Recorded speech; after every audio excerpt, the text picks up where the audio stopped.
Queria colocar aqui um trecho de uma fala do ministro dos Direitos Humanos, o Silvio Almeida, falando sobre essa questão aí do discurso de ódio do Valadão, né? O ódio, ele é uma mercadoria, no sentido mais específico do termo, tal como nós aprendemos desde o século XIX. O ódio, portanto, vira fonte de lucros de empresa, e empresas que, inclusive, é importante ressaltar que administram as chamadas redes sociais, mas, para além disso, virou fonte de popularidade, virou uma forma de existência para pessoas sem escrúpulos.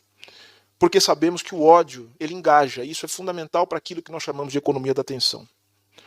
Nós sabemos também que o ódio é fundamental para os mercadores da fé, para os fariseus, que em cima dos púlpitos, manipulando a fé das pessoas, só servem para destilar o seu ódio. Essas pessoas, elas não estão acima da lei, essas pessoas não estão acima da Constituição, e essas pessoas, num Estado laico, em que as pessoas têm todo o direito de expressar a sua religião, mas têm também todo o direito de não ter nenhuma religião, essas pessoas certamente, elas prestarão contas à justiça brasileira. Vocês não tenham dúvida disso. Se o anonimato das redes não pode ser escudo para a impunidade, tampouco a imunidade parlamentar, ou ainda um falso sentimento ou uma falsa proposição de religiosidade, também não é escudo para quem pratica crimes, para criminosos. É assim que essas pessoas têm que ser tratadas.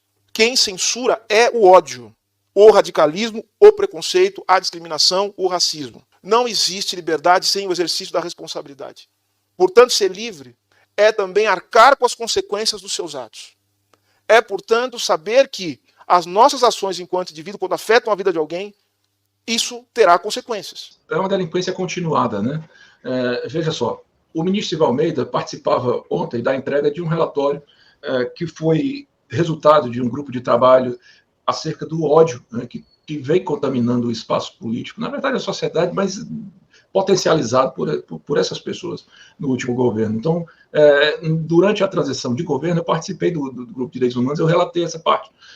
E fico muito feliz de saber que já foi entregue um relatório de um grupo de trabalho tão formado por representantes da sociedade civil, não só aqueles que já estudavam sobre o tema, mas aqueles que sofrem a consequência direta dessa verborragia irresponsável e criminosa, ou, por exemplo, a professora Lola, que é aqui do Ceará também, né?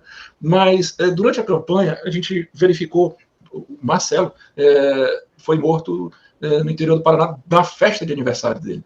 A Maria Tereza Capra, logo depois ela teve que sair, fugir da própria cidade, em São Miguel do Oeste, em Santa Catarina, porque tinha denunciado gestos nazistas. Então, o que a gente tem que entender é que o bolsonarismo, ele se apropriou de uma retórica da raiva, né, porque gera engajamento, como o ministro Silvio Almeida colocou.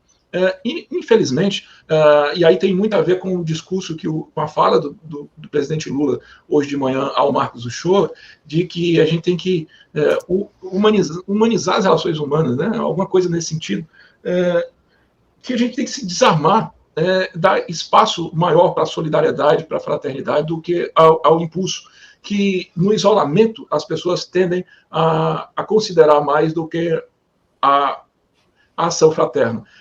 O bolsonarismo é o ódio puro, né, misturado com a mentira. Então, veja só, o que é que o Flávio Bolsonaro faz hoje? Quando eles não apresentam uma fake news, eles apresentam uma pós-verdade. Não há perseguição nenhuma à igreja. O que aconteceu foi um fato concreto. Teve um sujeito que... É muito bom quando o Brasil 247 se refere a ele como empresário, né? Que é empresário, né?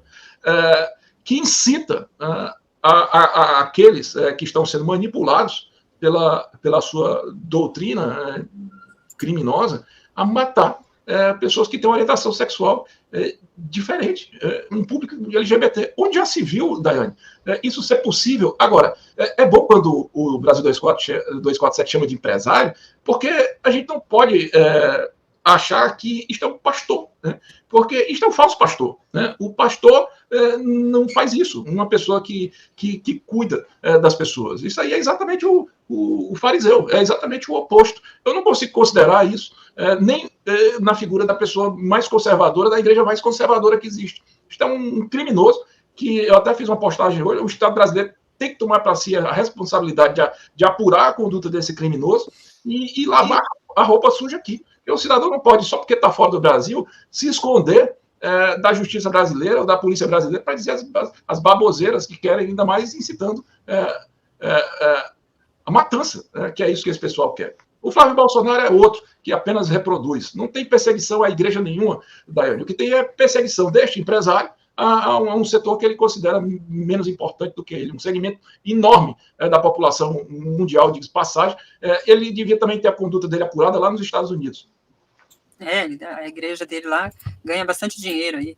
A igreja da Lagoinha, né? Aí ele bota o dinheiro lá fora, né? Então é uma questão econômica. E aí fica meio que se achando com o direito de poder abrir a boca para dizer esse tipo de postura criminosa. Agora, se ele falar só para ele mesmo, ou então só para uma pessoa próxima dele, já era o cometimento de um crime. Agora, você imagina o sujeito falar aquilo para incitar aquilo para milhões de pessoas, sei lá quantas. É um absurdo total. A gente está no dia 4 de julho de 2023, isso aconteceu no dia 2, e esse cidadão continuar com essa postura, não vou nem dizer criminosa, né, Daiane?